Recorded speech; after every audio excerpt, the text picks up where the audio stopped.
bawa kakak Raisya and Raina ke playground. Raisya pegang stroller, udah kebiasaan dia.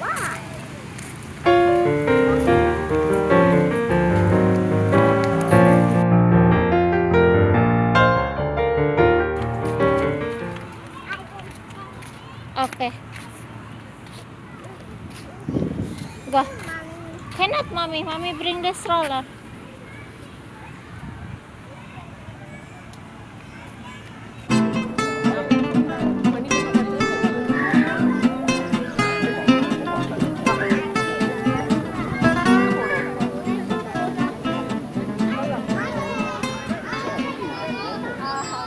Adik Raina liatin kakaknya main ayunan.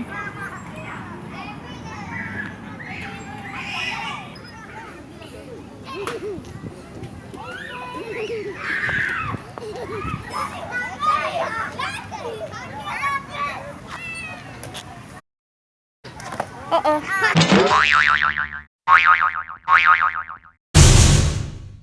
Oh no.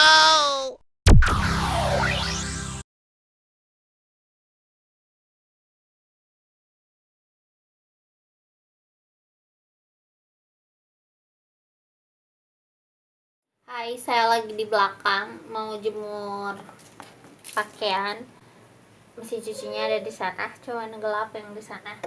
Sebenarnya ini tuh ruangan untuk makan ya, kayak karena di depan itu dapur basah saya. Dapur kering kan terlihat ya, suka tershoot gitu. Kalau vlog sehari-hari gitu saya suka terlihat dapur kering saya. Tapi dapur basah itu kan suka tidak tervlog karena memang di belakang dan suasananya tuh agak gelap, dan tertutup pintu lagi gitu, terpisah ruangannya. Nah, dari dapur basah tuh ini adalah ruangan untuk makan ya, dining. Di sini tuh ada kayak jendela ya, window. Ini tuh window sebenarnya. Tuh ke atas tuh window. Terus ke sana di belakang. Tuh. Sana di belakang dan itu ke belakang. Panjang lah, tapi tidak yang luas lah. Tetapi saya dan suami tuh tipikal itu santai karena ini juga apartemen kecil gitu kan. Jadi saya lebih memilih anak-anak tuh makan di sana aja gitu, di playground dia. Terus saya juga makan di dapur kering di luar. Dan yang ruang ini tuh dipakai untuk jemur pakaian karena ada window di sini. Dia akhirnya dipakai untuk jemur pakaian dan cepat kering di sini, karena kalau ini dipakai tempat untuk makan, kita tidak bisa perhatikan anak-anak dalam at the same time gitu. Jadi anak-anak kita kan masih kecil, kita tuh harus dalam waktu bersamaan lihat anak makan juga gitu, atau saya memasak sambil lihat anak juga gitu. Kalau di sini saya tidak bisa melihat anak gitu karena ruangannya memang tertutup. Di depan tuh ada pintu gitu, tertutup gitu, bener-bener memang ada privacy gitu, dapur basah dengan dining table gitu. Tapi sudah tidak ada dining tablenya juga, memang dipakai untuk jadi tempat jemuran gitu. Nah, pagi tadi suami saya tuh bersih-bersih, jadi sama suami saya tuh dikasih itu tuh sama suami saya tuh dikasih lampu, makanya jadi di sini tuh terang karena lampu atasnya tahu itu tuh mati, gelap total, jadi tidak bisa digunakan. Kayak gini nih, saya on nih tuh kan, makanya saya bilang saya tidak bisa vlog kalau di belakang, kalau lagi masak masih terang tapi pening gitu ya kayak gini. Jadi suami saya tuh punya ide diginiin, dikasih lampu, karena lampu yang ini di ruang sana tidak terpakai gitu ya, karena kalau harus bentukan itu susah ya, harus bicara dulu ke manajemen apartemennya dan lain-lain gitu. Nah, jadi akhirnya terang deh, so kita boleh vlog. Maksudnya vlog di sini tidak penting sih ya, cuman just vlog tentang ceritanya mama lah, maksudnya mama punya activity ya, jemur pakaian, lap-lap semua. Ini saya rasa celana suami yang kotor ya, kayak gitu deh gitu. Sekarang saya lagi jemur tuh,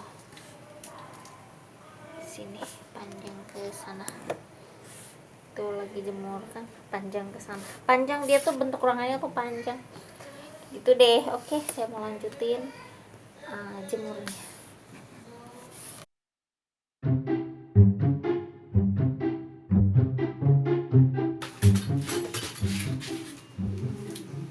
Jadi saya tuh kalau udah kurang banyak cuciannya ya, seperti ini deh saya pasangin, jadi banyak gitu deh.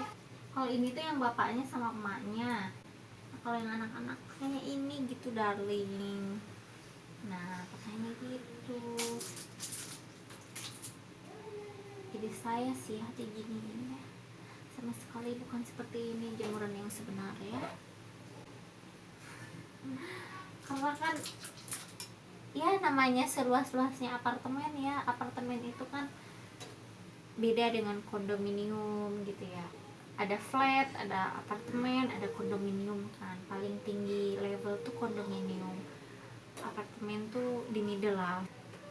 Pasti kalau yang suka lihat vlog saya gitu lah ya, lengkap sih facility-nya, tapi kan size-nya juga bukan yang besar-besar gitu ya, bukan ya namanya apartemen gitu. Jadi kita harus benar-benar pinter-pinter gunakanlah ruangan itu supaya bisa memenuhi kebutuhan kita. Tapi pada intinya gini sih, saya itu nyaman dengan apartemen untuk saat ini dengan kondisi anak-anak saya masih kecil gitu. Kenapa?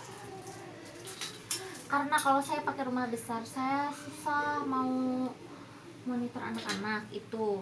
Yang kedua juga, saya tidak mau suami saya tuh kayak mati-matian, dan saya sendiri juga belum mau fokus banget all out ke cari uang gitu. Dalam arti karena anak-anak sekarang tuh umurnya masih sangat kecil, jadi prinsip kita itu anak-anak itu saat sekarang masih sangat membutuhkan kasih sayang berupa sentuhan, bukan hanya money gitu ya dari kita gitu. So kalau rumahnya besar, hutangnya besar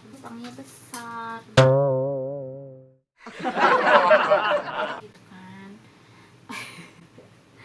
Jadi saya dengan suami lebih pilih nabung dulu untuk kejar impian kita. Nanti anak-anak sudah mulai besar, kita pun jadi sudah punya tenaga gitu untuk ke power yang lebih. Karena kalau anak-anak sudah besar kan dia tuh sudah punya malu, sudah punya gengsi, sudah mau bawa teman-temannya. Jadi kalau rumahnya terlalu kecil seperti sekarang apartemen gitu ya levelnya kan, di vlog sekarang udah bisa ada suami, tapi ada suami mau suap Raisya. Si adik gimana tadi makan dragon fruit and mango? Oke, tapi tak habis dah. Kenyang gitu. Tapi half tuh habis tak sayang? Oh oke, good. Tadi suami yang suapkan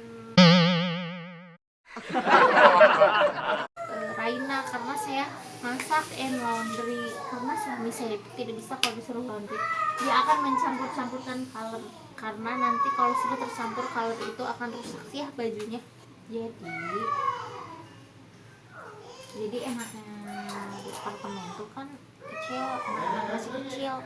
At the same time saya tuh bisa memperhatikan semuanya gitu. Masak bisa sambil lihat ke kamar, bisa sambil lihat ke playground anak. Terus kalau makan juga sama seperti itu. Tapi kalau laundry, saya kan pilihnya kalau laundry malam suami sudah pulang. Karena jujur ya, pasti tau lah kalau namanya ibu-ibu ya, anak kecil itu ditinggalkan 1 detik 2 detik aja boleh jatuh gitu kadang. Oh no. Gitu ya. Jadi tidak selalu, saya juga kadang Raisya main aja gitu, tapi ada situation ya dimana yang memang benar-benar tidak bisa ditinggalkan gitu. Kadang dia nangis semua gitu, saya tuh paling tidak bisa harus sambil gendong lama-lama, buat kerja-kerja juga bahaya kan. Karena kalau gimana pun budaya kita tuh Asia gitu, bukan di barat. Kalau di barat tuh kan udah biasanya anak di baby cot kasih kamera, kita tengok dari jauh gitu. Tapi kalau di budaya Asia saya buat gitu juga cannot 100 teraplikasi gitu. Kalau teraplikasi sih sekitar 60-70% paling tinggi. Karena apa? Ketika dia bertemu di luar rumah dengan family kita, budaya Asia gitu, seperti ketika ketemu neneknya dulu waktu kecil digendong aja di aisan ya, aisan pasti itu orang Sunda, didukung di kain gitu ya. Sementara saya biasa di stroller. Habis pulang dari Indo datang ke Malaysia, dia tidak mau di stroller karena dia sudah biasa di eyong-eyong. Dan pas mau tidur tuh dia tidak bisa dilepaskan, harus saya gini-gini. Sampai saya sekitar 1 bulan saya harus adaptasi kan lagi anak saya untuk biasa tidur sendiri di just dikasihkan susu badannya ASI, dan tidur di atas tempat tidur gitu. Karena saya tidak bisa harus ikut budaya yang di rumah saya di Indo. Kenapa? Biasanya tidak ada pembantu di sini, dan memang pilihan saya dengan suami, saya tidak mau ada pembantu, jujur aja. Memang saya ingin menikmati saya sebagai ibu rumah tangga, menjaga anak. Terus kalau cari uang juga ya cincai lah, bilang cincai. Maksudnya cari uang tuh lebih kepada untuk bantu-bantu aja gitu, kebutuhan sehari-hari, bukan untuk mengejar ambisi gitu. Karena memang saya pengen fokusnya ke anak untuk sekarang sampai umur anak saya sekitar 4 tahun ya, 5 tahun lah mudah-mudahan kalau ada rezekinya. Saya ingin fokus ke anak-anak 4 tahun maybe ya, karena Raisa juga sudah bisa bicara ternyata 3 tahun. Saya mau melepas anak saya ketika dia sudah bisa bicara, sudah bicara lancar dan paham segalanya gitu. Dia karena sekarang sudah mulai baju dalaman saya off. Oke, bye bye.